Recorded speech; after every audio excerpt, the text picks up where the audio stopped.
di sant bu baax l'écran mi ñuy gunge saa su nekk ci matinal bi ñu egsi ci jàngat bi ak El Hadj Daouda Mine maa ngi lay nuyu di la ziar El Hadj. maa ngi lay fay soxna Naata.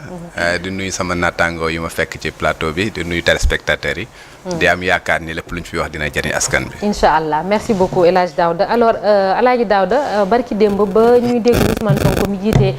Pastef nekk maire bu Ziguinchor ca bureau doyen des juges dañoo xëy ñëpp wala sax moom ci boppam tam mu leeral ko ni dañ ko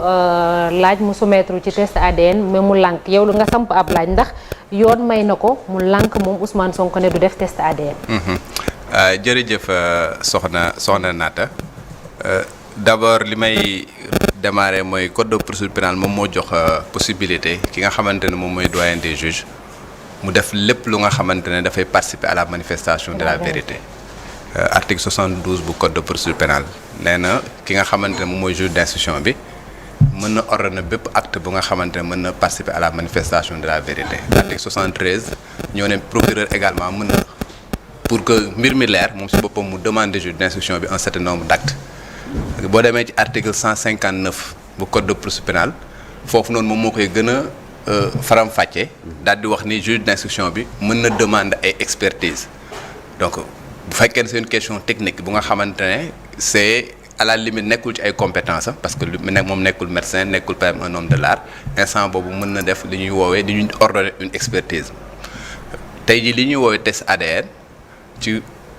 cadre boobu nga koy yóbbu expertise la parce que bu ñu ko doon def tey du moom moo koy def ce sera un médecin wala quelqu'un qui est vraiment habilité à le faire donc sur le plan purement légal le juge d'instruction a la possibilité d'ordonner des expertises loolu ci côté juge d'instruction bi la maintenant ki nga xamante ne moom mooy inculpé bi moom également am na droit bañ a soumettre wu ci expertise boobu tey li ñuy wax par exemple test ADN dañ ko considérer comme lu nga xamante un acte médical la te un acte médical amul kenn ku nga xamante ne mën nañ ko contraindre parce que dafa am benn principe bu nga xamante ne dañ ne l'inviolabilité de l'intégrité physique donc man sama intégrité physique man maa ko moom man lay neex ma ne nañ ma piqûre man lay neex ma ne kenn du ma piqûre man lay neex ñu ne dañuy def benn prélèvement pour def man la donner donc tey jii quand Ousmane Sonko se lève pour dire que man je vais pas donner mon sang je vais pas me soumettre à un test ADN il a bel et bien le droit de le faire maintenant lan mooy conséquence ba après je pense que loolu mooy après wax ji parce que tey jii bu fekkee ni yow am nga droit ñëw ne man je me soumets pas à cela mais juge bi également mën na sur la base de ce refus là daal ci tirer un certain nombre de conséquences tey jii boo xoolee même boo jëlee la jurisprudence française en ce qui concerne les tests ADN am na ci ay décisions yu nga xamante ne dañ ko jël mais foofu noonu c'était surtout fi nga xamante ne pour refus de paternité la woon voilà c'est-à-dire que nit ki nga xamante ne dafa ñëw voilà ñuy laam-laamee ndax moom mooy papa ji wala moom pour refuser li nga xamante ne moom mooy test ADN bi sans motif valable juge bi dafay déduire que ni dafa bañ parce que moom mooy papa ji et par conséquent toutes les conséquences yi nga xamante mooy découlé ci loolu juge bi da koy décider bu fekkee ne dafa am ay dommages intérêts bu nga xam moom da koo war a fay ki nga xam mooy ku jigéen ki da koy fay su fekkee également dañuy jël par exemple xale bi ñu inscrire ko ci turu ki nga xamante ne moom la ñu wax ne moom mooy papam juge bi day décider de loolu donc foofu noonu refus ADN boobu dafay am ay conséquences au Sénégal également il y a une jurisprudence sur ce refus là en 2018 ici au Sénégal au niveau du tribunal de grande instance de Kaolack benn enseignant bu tudd Ibrahima Mbodj dañ ko accusé woon que ni dafa violer une fille bu nga xamante ne mi ngi dëkkoon ci Kaffrine ba ëmbal ko biñ ko jàppee affaire yi jaxasoo ñu jox ko liberté provisoire le juge pour que mu affaire bi leer mu ordonné test ADN ñu daal di koy woo ñëw ne ko pour que mu defee test ADN moom mu bañ le juge en a tiré les conséquences en disant que dafa bañ parce que moom moo violé et par conséquent son intime conviction mu convoqué ko il l'a déclaré coupable il l'a condamné à 2 ans de prison ferme il a décerné mandat de dépôt la personne a été prise ñu yóbbu ko kaso il a purgé ses 2 ans de prison c'est une jurisprudence qui existe ici au Sénégal. C'était en 2019. C'était en 2019. avant la criminalisation. Avant la criminalisation. On va faire un peu de science naka la ADN bi mën a prouver un viol en fait. man du ma médecin mais ci li ma xam. mooy tey jii dañ ne dafa am ay prélèvement yu nga xamante ne def nañ ko ci ki nga xamante moom mooy Adji Sarr. donc bi ñu defee prélèvement bi gis nañ ci moom que ni y a des traces de sperme et consorts léegi yooyu bu ñu ko prélever ba pare. pour que ñu am li nga xamante ne moom mooy pour que ñu mun ko comparer ak ki nga xamante moom la ñu wax ne moom moo ko violé il faut que ñu prélever benn échantillon ci kooku noonu daal def la comparaison parce que ADN ay signature génétique la. ku nekk ak bosam voilà ku nekk ak bosam la c'est comme say empreinte la. empreinte génétique la. voilà donc tey su fekkee ni man dama séq ak jigéen daal di fay bàyyi li nga xamante moom mooy sama man yu tey jii bu ñu ko prélever également pas bu ñu prélever sama salive bu ñu defee comparaison su fekkee maa ko def dañu naan carrément Daouda Mine moom moo ko def. waaw ku mel ni sunu invité bi Daouda Mine muy Monteil Chérif Théodore Monteil moom dafa wax daal ni refus bi Ousmane Sonko def pour bañ a def test ADN bi day nuroog maanaam ku nangu que ni dafa ku nangu mbir mi ku nangu viol bi ñenn ñi dem sax ba ni dafa laal moom présomption d'innocence parce que loolu bu waxee ni aveu la bañ a dem bu Ousmane Sonko bi def test aveu la moom dafa violer un peu la présomption d'innocence coow loolu yëpp juddu si lan lañ ci mën a jàngat en fait. man damay jàpp ni ñun ñëpp ku ciy wax sa xalaat nga ci wax muy Monteil xalaatam la wax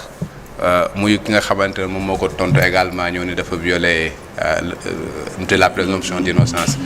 xalaatam la wax c'est-à-dire que tey jii lépp li nga xamante moom moo mën a nekk une vérité juge d'instruction bi moom mooy ki nga xamante ne moom mooy tirer les conséquences de ce refus là ban conséquence la ciy tirer yàq cette vérité là qui compte moom si boppam mën na jàpp ne wax dëgg fa yàlla tey jii j'ai des accusations j'ai entendu quelqu'un mu formuler un certain nombre d'accusations j'ai voulu au moins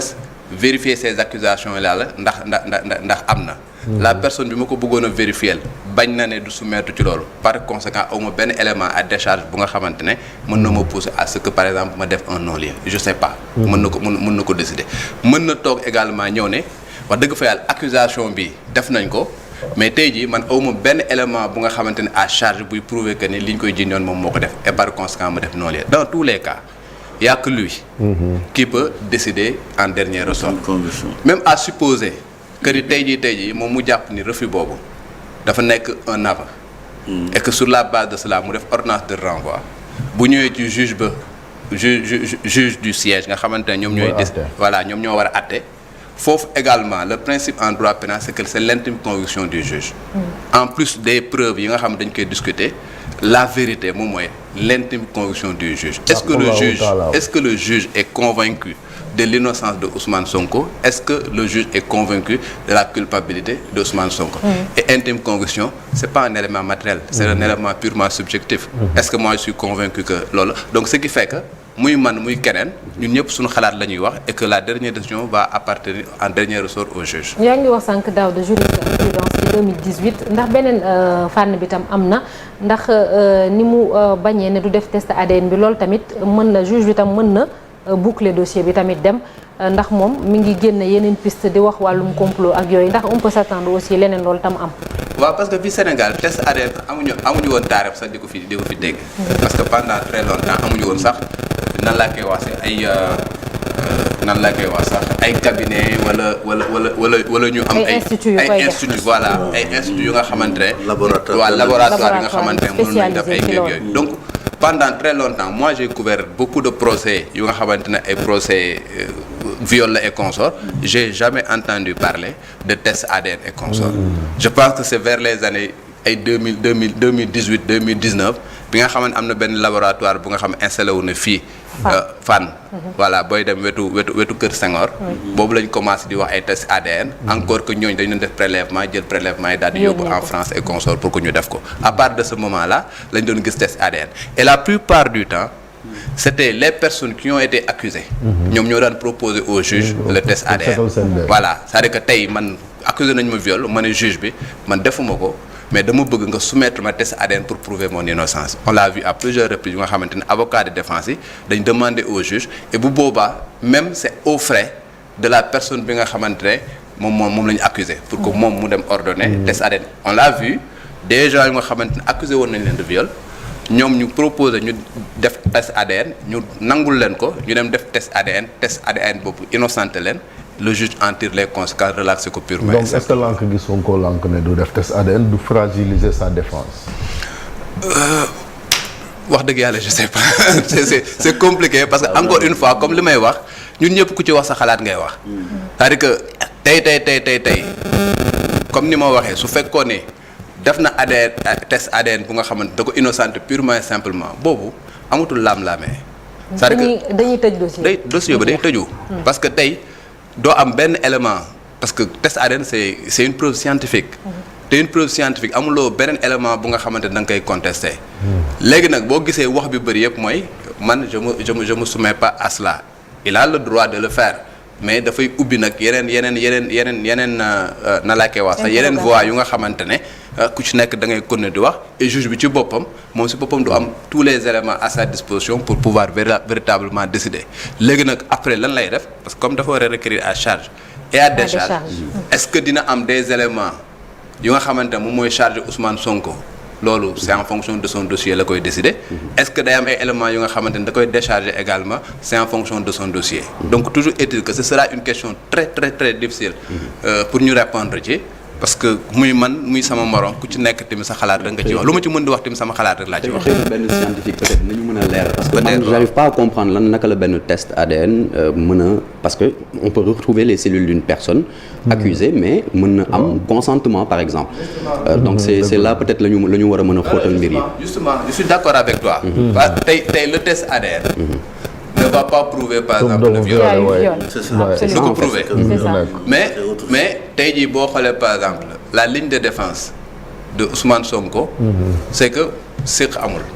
D'accord donc c'est une première étape en fait. C'est une première étape. Une première étape. Alors que tey boo jëlee par exemple la définition du viol article 320 le premier élément c'est tout acte de pénétration sexuelle. C'est le premier élément lépp lu ñuy wax après lay ñëw. Il faut d'abord prouver la pénétration sexuelle avant que ngay xool ndax am na violence ndax am na contrainte ndax am na surprise ndax am na menace. moom mooy deuxième élément bi. donc tey bu amul conjonction sexuelle on peut pas parler de viol. léegi nag li ngay njëkk a def mooy déterminer est-ce qu'il y a une conjonction sexuelle moom il dit non ñële prélever nañ li nga xamante ne moom mooy peut-être benn échantillon bon c'est pour déterminer si véritablement il y a conjonction sexuelle. bu ñu demoon tey ba déterminer defoon sax test ADN. ba déterminer effectivement que ne Ousmane Sonko séq na ak Adji Sarr c'est pas suffisant pour dire que par exemple il y a viol. Il va falloir en ce moment-là ñu dem uti yeneen élément pour wax ni waaye séq nañ mais daf ko menacer wala daf ko violenter wala daf ko surprendre wala daf ko nangamana bu boobaa ngay doog a am les éléments constitutifs de l'infraction prévus par l'article 320 du code pénal. am na ñuy wax ni Adji Sarr waxoon na fi ni dafa ëmb. ñu ngi doon xaar sax bébé bi. ñenn ñi ni lu tax ñuy laaj test ADN bi te moom Adji Sarr ba muy njëkk a dem ñu koy maanaam saytu dañu saytu woon ni moom kat amuloon loolu ñu doon wax njànkam perploon na ko bu yàgg. ñu bëri ci waa Sonko yi ci loolu la ñuy basé wu pour un peu di bañ test ADN bi ni science dafa bëgg ci dossier bi parquet bi dafa bëgg nangu science. ci wàllu test ADN bi. te bële nangu loon ko woon Adji Sarr. loolu aussi est-ce que mën nga ñu ci indi lay leeral peut-être. waaw man li ma ci xam mooy boo jëlee par exemple la koy wax sax le certificat médical. Le certificat médical ñaari conclusion la génne woon. daf na benn y a pas une déchirure vulvaire loolu la ñu wax. et deuxième bi dañ ne son hymen dafa rompre na depuis très longtemps. rupture ancienne de l'hymen moo nekk les deux conclusions yu nekk ci procès-verbal maanaam. Adji Sarr nekkul woon nit ku vierge au moment nekkul woon jànq au moment où ñu koy consulter. pertoon na njànqam bu yàgg beneen bi mooy également amul déchirure parce que c'est ay déchirures anciennes la quoi parce que même boo gisee par exemple y a un truc médical 2H xaw ma 11H xaw ma nangam ak nangam ça c'est des trucs médicaux c'est des indications médicales yu nga xamante peut-être mën ma ko expliquer mais tey li nga xamante ne daal lañ mën a wax mooy ci kii bi dañu wax ni Adji Sarr nekkul ku nga xamante ne dafa vierge parce que perdoon na hymen bu yàgg et deuxièmement amul déchirure loolu mooy conclusion bi nga xamante ne moom moo nekk ci certificat médical en aucun cas dans le certificat médical wax nañ ni violé nañ Adji Sarr wala violé wuñ Adji Sarr le médecin n'a jamais dit ça le médecin docteur Alfousseyni Gaye loolu mooy les constatations yi nga xamante ne daf ko def donc enfoncé wul ki nga xamante moom mooy Ousmane Sonko mais innocenté wul également ki nga xamante moom mooy Ousmane Sonko maintenant en fonction de cette constatation là foofu nag ngay dem xool les versions des uns et des autres su fekkee ne par exemple Adji Sarr def ne jour bi nga xamante ne moom lañ ko doon na laa koy wax sax jour biñ ko doon sàkku jour boobu lañ ko violé et que moom bi ñu koy violé elle était vierge en ce moment là sa déclaration quand même wax dëgg yàlla doo ci am benn crédit quoi parce que quelqu'un qui dit que par exemple je suis vierge nga dem par exemple un médecin mu nga xamante ne ay kii scientifique la génneel ñëw na la kii que def na woon dafa vierge mais bi ma ko constaté vierge parce que perdoon na virginité depuis très longtemps ku la fen benn yoon xam nga peut-être yeneen dëgg yi nga xamante koy wax également mën nga ko jël avec des médecins. À l'instar de l'ADN est-ce que certificat médical tamit mën na prouver ou infirmer un viol en droit en tout cas certificat médical est-ce qu'en droit benn certificat médical mën na confirmer li nga xamante ne moom mooy la thèse d'un viol. mais la plupart du temps lorsqu'il s'agit lu ci bëri c'est lorsqu'il s'agit des mineurs. La plupart du temps bu fekkee ne ku nga xamante ne musul seq ak góor boo ñëwee c'est un certificat médical dafay prouver que ni y a viol parce que tey bu ñu par exemple bu ñu nee rupture de l'hymen bu ñu nee par exemple déchirure xam nga vulvaire tout cela nga ñëw par exemple fekk fa sperme et consort donc l'acte de pénétration sexuelle dafa nekk lu nga xamante da nga koy mën a prouver mais ça devient difficile lorsque c'est une majeure pas une majeure mu nekk une femme bu nga xamante ne majeure la ku nga xamante ne peut-être séqati yow pour que léegi nga daal di prouver que ni y a viol et consort dafay xaw a compliquer un tout petit peu donc ce qui fait que tey dans ce dossier là pour prouver véritablement le viol moi je trouve que ça va être très difficile pour dire la vérité. alors bu fekkee ñu wax bu amul beneen question ñu dem ci Pape Alé c'est ça Alaaji Daouda moom avocat di maître Ciré Clédor Ly nekk nee na li ñu koy toppee mooy divulgation de documents classés secret défense et offense à l'armée loolu lan la ci yoon wax ci cas de figure bii nii. waaw man li may njëkk a def moom mooy masawu Pape Alé Niang masawu famille am parce que confrère moom bés bu nekkee ci tolof rek li ngay mën a def mooy nga masawu ko parce que voilà parce que mënuñu nekk ay journalistes ba pare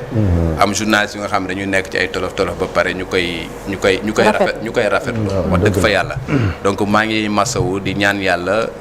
li nga xamante ne da ci nekk nii lëndëm bi mu nekk nii yàlla génn ko ci le plus rapidement possible amiin waaw maintenant nag su fekkee ne dañ ko jël sous l'angle du droit il y a des textes yu nga xamante ne moom mooy interdire véritablement la divulgation d'informations classées top secret wax dëgg fa yàlla tey jii boo jëlee par exemple ci texte yëpp yu nga xamante ne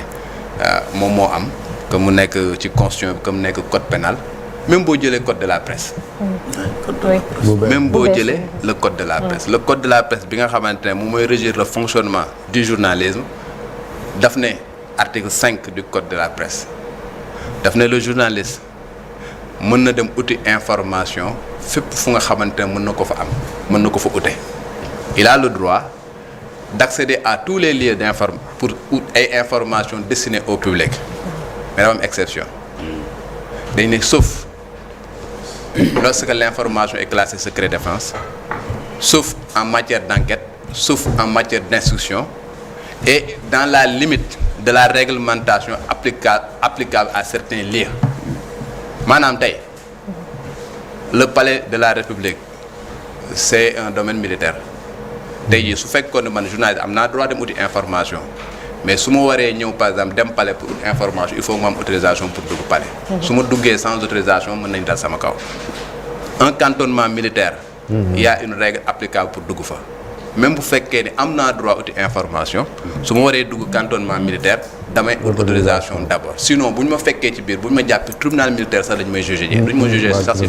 tribunal de droit commun. Donc juste pour dire que effectivement le principe mooy nous avons la liberté de presse. La liberté de presse ñaari mamel la am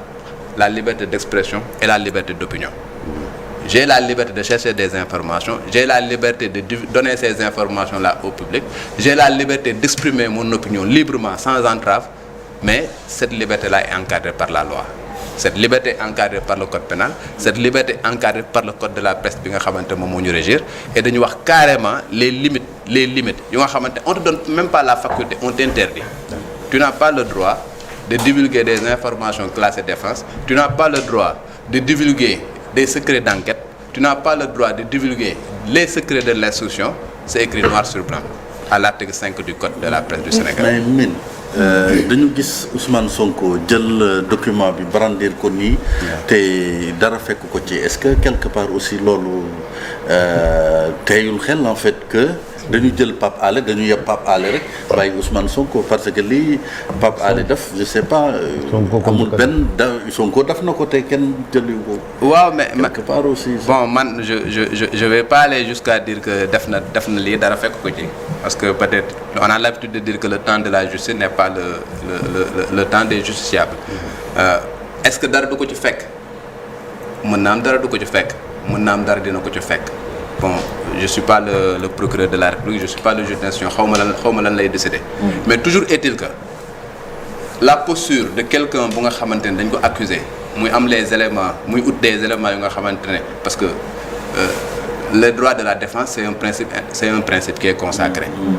Nit ki bu fekkee ne man dañ ma accuser je cherche les armes yi nga xamante ne moom laay disposer pour pouvoir m'innocenter. Maintenant est-ce que dans le cadre de cette posture-là bi nga xamante ne dama war a innocenter sama bopp dinaa dem ba def lu nga xamante ne après du dëppoo ak yoon là c'est pas à moi d'en décider peut-être le procureur bi nga xamante ne qui est le maître des poursuites wala le juge d'instruction bi nga xam moom moo yor dossier bi moom mooy apprécier par rapport à tout cela mais toujours est-il que képp ku nga xamante ne peut-être tu n'es pas directement concerné par une affaire bu nga xamante ne yow disons périphérie nga ci bokk dafa am taxawaay bu nga xamante ne da nga ko ci war a am que mu nekk avocat bi que mu nekk man mi nga xamante ne man maay journaliste bi que mu nekk keneen. mais moom Alaaji Daouda lan moo ko ci mën a fekk ci li ñu koy tuumaal nii ak procédure bi ndax jamono ji mi ngi garde à vue. waaw parce que bu fekkee ni lii ma dégg bokk ñu ne noonu lañ koy toppee dem na ba nga xamante ne procureur confirmé loolu daal di ne loolu la koy toppee. Là moom il faut véritablement ñu craindre que ni dinañ ko inculper dinañ ko placer sous mandat de dépôt te dossier bi instruction lay def. Au point d'aboutir à un tribunal militaire non. non je pense pas parce que pour que mu mënoon dem par exemple tribunal militaire dafay fekk moom bu ñu ko jàppee. dañuy jàppale peut-être un militaire bu nga xamante ne il est impliqué dans cette affaire. Par exemple tey jii dans le cadre de l'enquête moom téye nañ ko. suñu identifié woon un gendarme bu nga xamante ne moom moo ko jox dossier bi ñu jàpp ko bu boobaa le tribunal. na laa koy wax sa ordinaire dafay dootul compétent wi bu boobaa tribunal militaire moom mooy compétent moom mooy juger et le gendarme et moom si boppam mais tey jii à l'état actuel de la procédure c'est un dossier civil bu nga xamante ne moom dañ ko jëpp pour des infractions prévues non pas par le code de justice militaire mais prévues par le code pénal du Sénégal bu nga xamante ne c'est des articles qui sont contenus entre l'article 56 et 100 et l'article 255 pour diffusion de fausses nouvelles et c'est des articles très contraignants yu nga xamante ne le juge su jëlee dossier bi le procureur du moins bu jëlee dossier bi jox ko un juge d'instruction requérir le mandat de dépôt le juge d'instruction ne peut rien faire d'autre si ce n'est le placer sous mandat de dépôt ba pare lu muy def mu doog ko def parce que des articles très contraignants. mais Daouda boo seetee nii mbir yi demee nii waaw ni mbir yi demee nii dafa mel ni mbokk journalistes yi xëruñu trop ci jàppale Pape Alé Niang parce que en fait même ci déclaration yi nga jot a lire ay Synpics ak yooyu maanaam dafa am benn réserve bu ci am maanaam défendruñ ko pour défendre le principe d'arrêter un journaliste nga xam ne ku jàpp journaliste tu entraves un peu la liberté da nga emprisonner la liberté ñu gis fi 2004 ñu jàppoon fi Madiambal uni Takarnaase le monstre s'est réveillé mu nekk voilà mais nii ci Pape Alé Niang bi tu vois même article yu ñu ko deful sax la une est-ce que quelque part nit ñi dafa mel ni journalistes yi dafa mel ni dañu manquer de solidarité à leur confrère Pape Alé Niang. waaw mën nañ koo gisee noonu mais man chaque fois bu may wax boog nañ ma baal ci li may wax nañ ma baal chaque fois bu may wax man dama bëgg ñuy waxee principe parce que dañ ne ay journalistes lañ te journaliste li nga xamante ne moom moo war a nekk sa qualité première c'est la responsabilité responsabilité da nga nekk nit ku nga xamante ne tu es dans une république bu nga xamante ne qui est régie par des textes et yow bi nga xamante ne yow yaay dénoncer un certain nombre de faits tu dois être le premier à respecter ces principes là ces principes républicains yu nga xamante ne moom moo am tey Madiambal Diagne en 2004 jàppoon nañ ko parce que li ñu ko doon jàppee recel de documents administratifs il n'a pas été poursuivi pour secret défense donc recel de documents administratifs amul fenn fu nga xamante ne dañ ne journaliste mënul dem mu uti un document administratif amul tey jii ñun même on se bat xam nga pour une loi d'accès universel à l'information parce que c'est pas classé secret défense on a le droit dem par exemple xool li nga xamante ne moom moo xew ministère de la justice dem beneen ministère et consort loolu la ñu woon en 2004 je fais partie des gens yi nga xamante ne qui ont battu le macadam en 2004 pour que Madiambal Diagne parce que c'était dans le cadre de ses fonctions tey jii ñu ngi wax ne par exemple on n'a pas soutenu Pape Alé Niang mais en 2005 on a arrêté Aline Badara Fall de l'Observateur on a arrêté Mamadou Seck de l'Observateur mais c'était dans le cadre d'un dossier secret défense parce que dañ leen doon reprocher le fait d'avoir révélé le contingent bi nga xamante moo waroon dem Yémen pour jàppale nangam ak nangam personne ne s'est levé yaa ngi dégg dans l'affaire du PV de Thione Seck on a auditionné des journalistes ici Mohamed Gueye du quotidien jàpp nañ ko man personnellement j'ai été auditionné par la section de recherche tey nga koy doog a yëg absolument pour dire que ok on est des journalistes on doit donner l'information mais nous avons cette obligation là d'être responsables parce que ñi nga xamante ne ñoom la ñuy jox information muy les populations sénégalaises nous leur devons une bonne information mais nous devons leur faire comprendre que également que ni liberté boo gis dafa am ay limites voilà je suis désolé de le dire comme ça nous sommes des journalistes mais il va falloir que des fois également qu'on se dise des vérités merci beaucoup exactement merci beaucoup c'est ça merci beaucoup Alaaji Daouda ci jàngat bi léegi dañuy jàll ci ponk bu mujj ci Infos Matin